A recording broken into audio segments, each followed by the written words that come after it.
2025 നിങ്ങളെ കാത്തിരിക്കുന്ന സൗഭാഗ്യങ്ങളും ദൗർഭാഗ്യങ്ങളും എന്നാണ് നമ്മുടെ ഈ ടോപ്പിക്കിൻ്റെ പേര്.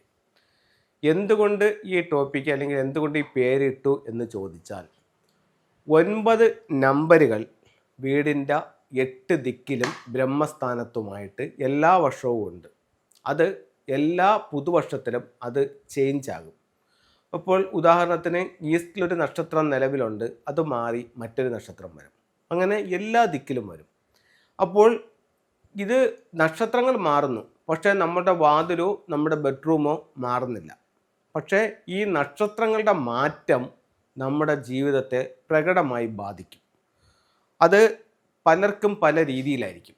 ചിലർക്ക് വളരെ നല്ല രീതിയിൽ അത് അവരുടെ ലൈഫ് മുന്നോട്ട് കൊണ്ടുപോകും. ചിലരെ ഒറ്റയടിക്ക് എടുത്ത് താഴേക്ക് കൊണ്ടുപോകാനോ അല്ലെങ്കിൽ എടുത്ത് കമത്തിക്കളയാനോ ഒക്കെ ഈ നക്ഷത്രത്തിന് സാധിക്കും. അത്രയും പവർഫുള്ളാണ് ഈ നക്ഷത്രത്തിൻ്റെ സ്വാധീനം. അത് പലരും ഇതിനെ തിരിച്ചറിയുന്നില്ല. ചിലർ പറയും, ഞാൻ കഴിഞ്ഞ ഒരു വർഷം കൊണ്ട് ഇനി അനുഭവിക്കാനായിട്ട് യാതൊന്നുമില്ല, സകലതും നഷ്ടത്തിലേക്ക് പോയെന്ന് പറയും. ചിലർ പറയും, കഴിഞ്ഞ വർഷം എനിക്ക് ജോലിയിൽ പ്രൊമോഷൻ ഉണ്ടായി, എൻ്റെ മകളുടെ വിവാഹം നടന്നു, അങ്ങനെ ഒരുപാട് നേട്ടങ്ങളുണ്ടായെന്ന് പറയും. ഇതൊക്കെ ഫെങ്ഷി പ്രകാരം നോക്കുകയാണെങ്കിൽ ഈ നക്ഷത്രത്തിൻ്റെ ഒരു സ്വാധീനമാണ്. അപ്പോൾ നമുക്ക് ഈ 2025 ഏറ്റവും മോശമായിട്ട് നിൽക്കുന്ന 1-2 നക്ഷത്രങ്ങളെയും ഏറ്റവും നല്ല 2-3 നക്ഷത്രങ്ങളെയും നമുക്ക് നോക്കാം. ഇത് എങ്ങനെ നമുക്ക് സ്വാധീനിക്കും, എന്ത് ചെയ്യണം എന്നുള്ളതാണ്. വീട് സ്ക്വയർ അല്ലെങ്കിൽ റെക്റ്റാങ്കിൾ ഷേപ്പിൽ വരണമെന്നാണ് വാസ്തുപ്രകാരം അല്ലെങ്കിൽ ഫെങ്ഷി പ്രകാരം ഉള്ള നിയമം. അതായത് ആകെ 4 മൂലകൾ. നിങ്ങളുടെ വീട് ചെറുതോ വലുതോ ആയിക്കോട്ടെ, വീടിനെ കറക്റ്റ് 9 ആയിട്ട് തിരിക്കും. അതായത് 8 ദിക്കുകളും ഒരു ബ്രഹ്മസ്ഥാനവുമായിട്ട് തിരിക്കും. അപ്പം ഇതിലിങ്ങനെ എഴുതുമ്പോൾ ചിലർ പറയും, സാറേ എൻ്റെ വീടിൻ്റെ ഒരു മൂലയിലാണ് ഈസ്റ്റ് വന്നിരിക്കുന്നത് അല്ലെങ്കിൽ വെസ്റ്റ് വന്നിരിക്കുന്നതൊക്കെ പറയും. അതിനെ വിധിക്കെന്ന് പറയും.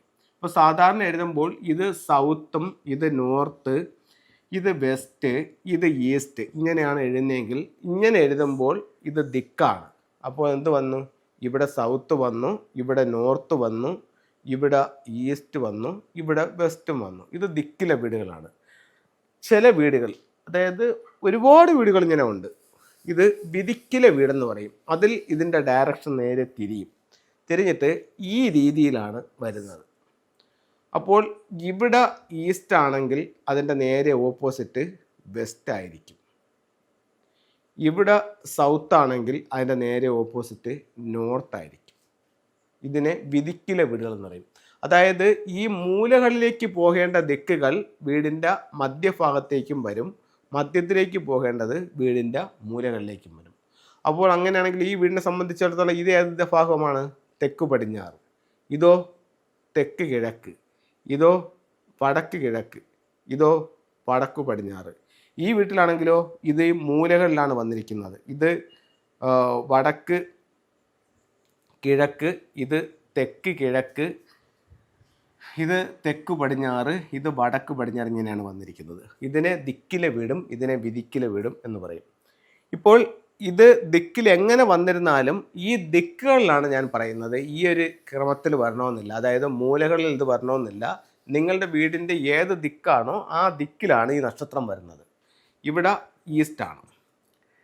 അപ്പോൾ 2025 സംബന്ധിച്ചിടത്തോളം ഈ ദിക്ക് നമുക്ക് സമ്പത്തിൻ്റെ ഡയറക്ഷനാണ്. അപ്പോൾ ഈ ദിക്ക് നമുക്ക് ഒരുപാട് സാമ്പത്തിക അഭിവൃദ്ധികൾ തരും. ഇവിടെ ലിവിങ് റൂം ആണെങ്കിൽ നിങ്ങൾക്ക് ഇവിടെ ഒരു വാട്ടർ ഫൗണ്ടൻ ഉപയോഗിക്കാവുന്നതാണ്. ഈസ്റ്റിൽ.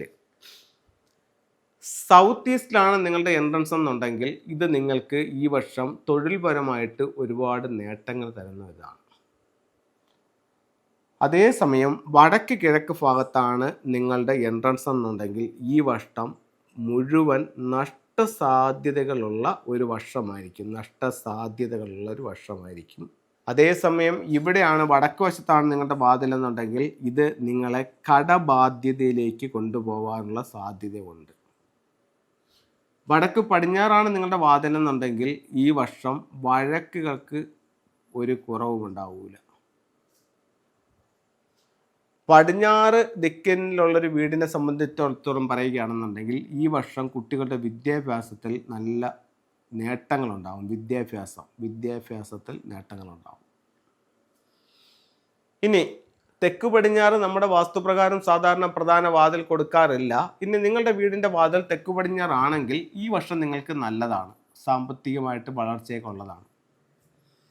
അങ്ങനെ ഓരോ ദിക്കുകളും ഓരോ സൗഭാഗ്യങ്ങളെ കൊണ്ടുവന്ന് തരും. അപ്പോൾ ഇതാണ് ഈ ഒരു വർഷം നിങ്ങൾക്ക് വരാനുള്ള കാര്യങ്ങൾ. അത് ഓരോ ദിക്കിനെയും ബേസ് ചെയ്തിട്ടാണ് ഞാനിവിടെ എഴുതിയിരിക്കുന്നത്.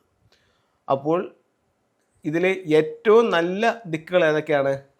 കിഴക്ക് കൊള്ളാം, തെക്ക് കിഴക്ക് കൊള്ളാം, തെക്ക് പടിഞ്ഞാറ് കൊള്ളാം. പടിഞ്ഞാറും കുഴപ്പമില്ല. അതേസമയം വടക്ക് കിഴക്കിലോ വടക്ക് പടിഞ്ഞാറിലോ ആണ് നിങ്ങളുടെ വാതിലെങ്കിൽ ഈ വർഷം ഒരുപാട് ബുദ്ധിമുട്ടുകൾക്കുള്ള സാധ്യതകളുണ്ട്. അപ്പം ഇതിനെ കാലയെ കൂട്ടി മനസ്സിലാക്കി മറ്റുള്ള നേരത്തുള്ള പ്രോഗ്രാംസിൽ ഇതിൻ്റെ പരിഹാരങ്ങൾ പറഞ്ഞിട്ടുണ്ട്. അതൊക്കെ നിങ്ങൾക്കൊന്ന് ചെയ്യാം. ഒന്ന് രണ്ടെണ്ണം ഞാൻ പറയാം. വടക്ക് കിഴക്കാണ് മെയിൻ ഡോറെങ്കിൽ അവിടെ ഒരു 6 റോഡ് വിൻഡ്ചെയിൻ സ്ഥാപിക്കുക. കിഴക്കാണ് മെയിൻ ഡോറെങ്കിൽ അവിടെ ഒരു വാട്ടർ ഫൗണ്ടൻ ഉപയോഗിക്കുക. തെക്ക് കിഴക്കാണ് മെയിൻ ഡോറെങ്കിൽ ഇവിടെ ഡ്രാഗൺ തട്ടിലും റൂയിയും വയ്ക്കുക. നോർത്തിലാണ് മെയിൻ ഡോറെങ്കിൽ ഇവിടെ ഒരു 4 സ്ക്വയർ ഫീറ്റിൻ്റെ ബ്ലൂ മാറ്റ് ഇടുക. നോർത്ത് വെസ്റ്റിലാണ് മെയിൻ ഡോറെങ്കിൽ ഇവിടെ 4 സ്ക്വയർ ഫീറ്റിൻ്റെ ഒരു റെഡ് മാറ്റ് ഇടുക. വെസ്റ്റിലാണ് മെയിൻ ഡോറെങ്കിൽ ഇവിടെ 4 സ്ക്വയർ ഫീറ്റിൻ്റെ ഒരു ബ്ലൂ മാറ്റ് ഇടുക. സൗത്ത് വെസ്റ്റിലാണ് മെയിൻ ഡോറെങ്കിൽ ഇവിടെ 4 സ്ക്വയർ ഫീറ്റിൻ്റെ ഒരു റെഡ് മാറ്റ് ഇടുക. ഇനി ചില വീടുകളെ സംബന്ധിച്ചിടത്തോളം ഇത് ആനുവൽ സ്റ്റാർ ആണ് പറയുന്നത്. ഇതിൻ്റെ ഫ്ലൈങ് സ്റ്റാർ ഉണ്ട്. അതായത് ഇത് ഈ വർഷത്തിൽ വന്നിരിക്കുന്ന സ്റ്റാറാണ്. അതേസമയം നിങ്ങളുടെ വീട് വെച്ചപ്പം മുതൽ വീട്ടിൻ്റെ ഓരോ ദിക്കിലും 2 നക്ഷത്രങ്ങൾ വന്നിട്ടുണ്ട്.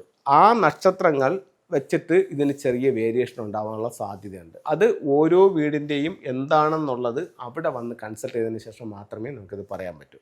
അപ്പോൾ ചില വീടുകൾക്ക് ഞാനിപ്പം കൺസൾട്ട് ചെയ്തിട്ടുള്ള ഒരുപാട് വീടുകളുണ്ട്. അപ്പോൾ അവർക്ക് ഞാനിപ്പോൾ പറയുന്നു പിന്നെ നോർത്ത് വെസ്റ്റ് നിങ്ങളുടെ എൻട്രൻസ് ആണ്, ഇവിടെ റെഡ് മാറ്റ് ഇടാൻ പാടില്ല എങ്കിൽ നിങ്ങൾ ഉറപ്പായിട്ട് ഈ വർഷം അവിടെ റെഡ് മാറ്റ് ഇടാൻ പാടില്ല. കാരണം എന്ന് പറഞ്ഞു കഴിഞ്ഞാൽ അവിടെ നിൽക്കുന്ന ഫ്ലൈങ് സ്റ്റാർ നമ്പരും ഈ ആനുവൽ സ്റ്റാർ നമ്പരും കൂടെ വെച്ചിട്ടാണ് ഞാൻ ഈ കണക്ക് പറഞ്ഞത്.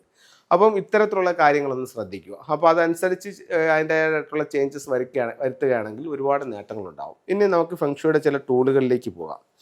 ഇനി ലിവിങ് റൂമിൻ്റെ നോർത്തിൽ വെക്കാവുന്ന ഒരു ടൂൾ എന്ന് പറയുന്നത് ഈ അരോന മത്സ്യമാണ്. ഇത് നിങ്ങൾക്ക് തൊഴിൽപരമായിട്ട് നേട്ടം ഉണ്ടാവും. സൗത്തിൽ വെക്കാവുന്ന ഒരു ടൂൾ എന്ന് പറയുന്നത് വിക്ടറി ഹോഴ്സ് ആണ്. അത് നിങ്ങൾക്ക് പേരും പ്രശസ്തിയും വിജയവും ഉണ്ടാക്കും. ശ്രീഹരിനമ്പൂരുടെ സൗത്ത് ഈസ്റ്റിൽ വെക്കാവുന്ന ഒരു ടൂൾ എന്ന് പറയുന്നത് വെൽത്ത് ഷംപാലയാണ്. ഇത് സാമ്പത്തിക അഭിവൃദ്ധി ഉണ്ടാക്കും. പഠിക്കുന്ന റൂമിൻ്റെ പുറത്ത് ഡോറിൻ്റെ മുകളിലായിട്ട് ഈ ഡ്രാഗൺ ഗേറ്റ് വെക്കുന്നത് കുട്ടികളുടെ പരീക്ഷകൾ വിജയിക്കാനും മത്സരങ്ങൾ വിജയിക്കാനൊക്കെ നല്ലൊരു ടൂളായിട്ട് ഫെങ്ഷുവിൽ കണക്കാക്കുന്നു. അപ്പോൾ എല്ലാവർക്കും എല്ലാ ഐശ്വര്യങ്ങളും ഉണ്ടാവട്ടെ എന്ന് പ്രാർത്ഥിച്ചുകൊണ്ട് നിർത്തുന്നു. നന്ദി.